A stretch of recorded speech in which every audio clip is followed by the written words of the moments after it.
Joining us now, Senator Tom Cotton from the great state of Arkansas, who introduced with Senator Perdue yesterday a very common sense bill called Reforming American Immigration for Strong Employment Act, otherwise known as the RAISE Act.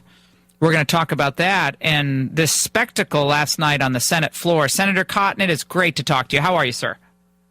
Hey, Laura. I'm doing well. It's great to be back on your show. So before we get into the RAISE Act, which I love, what happened yesterday with Elizabeth Warren, and what is your reaction to her tactic of reading the letters of one Democrat lion, of course, Ted Kennedy, beloved by the Democrats, another, the wife of Martin Luther King Jr., both, of course, highly critical and, in one way, a pejorative way, of Jeff Sessions. She ultimately lost her ability to speak because Senator McConnell cited the rules issue on the floor. Well, Laura, we have very strenuous debates in the Senate. We have very sharp disagreements. We represent very different kinds of states and different kinds of people. That's all understandable. But we always expect to maintain a basic level of civility and professional conduct. There's an actual rule that says you cannot impugn the character of another senator. You can be as tough as you want on their views or their actions, but their actual character is off limits, and I think that's appropriate on the Senate floor. Elizabeth Warren last night didn't just read letters from other people. She's trying to make it seem like it's only quoting Coretta Scott King. She repeatedly, even after warnings, continued to imply that Jeff Sessions was a racist or wanted to take us back to the old days of Jim Crow or didn't care about his fellow Americans. After repeated warnings, Senator McConnell appropriately made a motion to sanction her under the Senate rules, which prohibits her from speaking any further on this debate. Certainly the first time it's happened in my 2 years in the Senate. I've spoken to some of the old bulls, and they say they can't remember the last time it happened. But Senator Warren really did cross the line last night, and the Senate sanctioned her appropriately. What about the thought that it just makes Elizabeth Warren into this bigger persona? And most people wouldn't have probably even paid attention to what she said. Now she's had millions and millions of people watching her on Facebook Live and YouTubing her statement that I just quoted from. Well, if the Democrats want to make Elizabeth Warren the leader of their party, I would be perfectly happy with that, and we'll see how that works out for them in 2018 and 2020. I couldn't agree more. I mean, I'm begging for that to happen. Senator Cotton, I'm like, please let Elizabeth Warren be the nominee in 2020. Let's talk about the court case last night. I had the chance to listen to most of it. I know you probably heard snippets from it at the very least. Where do you think the administration goes from here, assuming the Ninth Circuit does not lift the stay that was imposed by the district court? What would you advise them to do? Folks, and I'm one of them, said maybe it's time to redo that executive order, make it a little more clear, and maybe rescind the previous one and reissue another one that would be perhaps a little bit less likely to raise the hackles of the leftists out on the Ninth Circuit or any of the other circuits. I think that's one path, Laura. But first off, the Ninth Circuit should overturn the trial judge's restraining order. That opinion didn't deserve the name. In fact, you might call it a so-called opinion because it didn't have any legal analysis. It did not have a single reason that President Trump's order on refugee travel was unconstitutional or illegal, and that's because the order, in my opinion, plainly is lawful. The President is granted significant discretion under federal law to determine who is enabled to come into this country for security-based reasons. All that said, the Ninth Circuit is one of the notoriously liberal courts in this country. They're the ones that said you can't have the Ten Commandments on public spaces, and many other things that have been struck down repeatedly by the Supreme Court.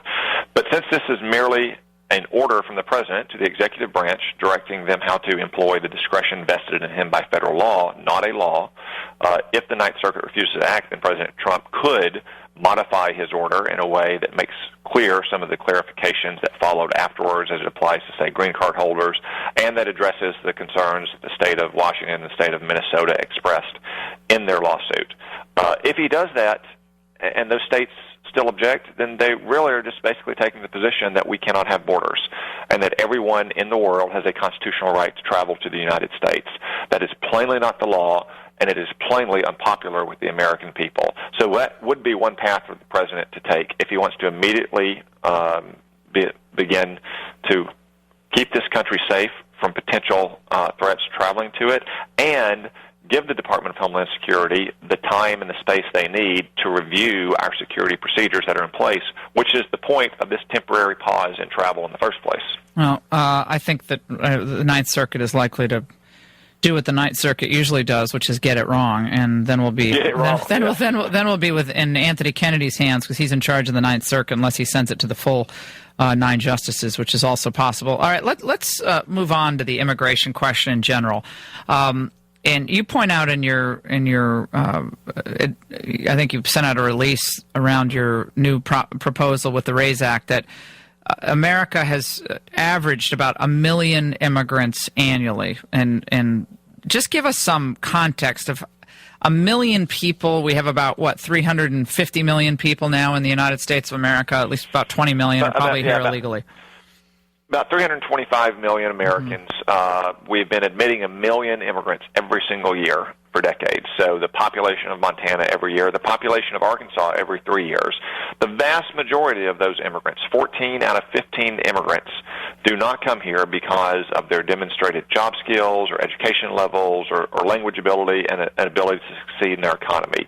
So the legislation we proposed yesterday is targeted, but very important. It would simply get a handle on non-employment-based green cards that go out every year. So we'd say that we will reunite immediate families, spouses, and unmarried minor children, but we will stop unlimited chain migration of extended families. We'll cap the refugee program at 50,000, where it was just a few years ago under President Obama before his last-minute surge in 2016. And 3, we'll eliminate the diversity lottery, which is outdated, serves no economic or... In my headset. I'm sorry, Senator. But what is... Well, it's just... So... You take all the other immigration programs we have, whether it's family reunification or refugee programs or employment-based programs, and you add them all up and you look at where they all come from, which today is predominantly East Asia and Latin America, and then we give an extra 55,000 visas a year to the underrepresented parts of the world just to have more balance. Right now, the way it's working in practice is those green cards go to African nations and, surprisingly, European nations. So we have a diversity lottery that is going to a bunch of Europeans. That just doesn't make it makes no sense. It serves no purpose for the American people, and I think it should be eliminated. And Laura, I'd have to point out that almost every one of these proposals have been part of past failed efforts of comprehensive legislation, which is to say open borders, amnesty-style legislation, because even those people realize the diversity lottery serves no purpose, and that unlimited family chain migration also serves no purpose.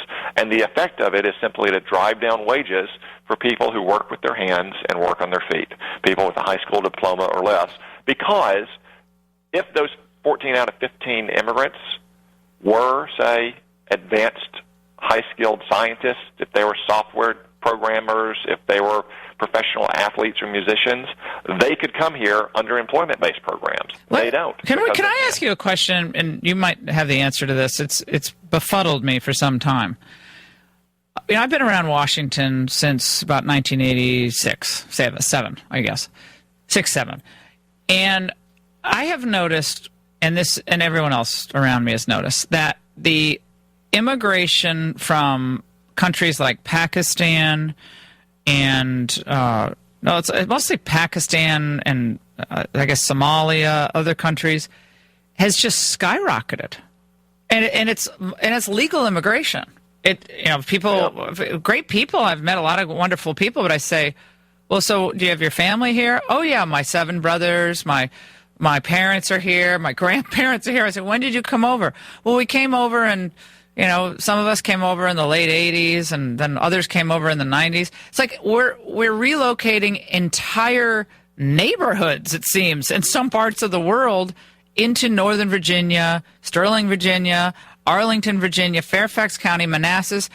Like, what? How is that happening? Is that part of the family No, process, or George W. Bush or George H.W. Bush after the Kuwait War? I mean, what was it?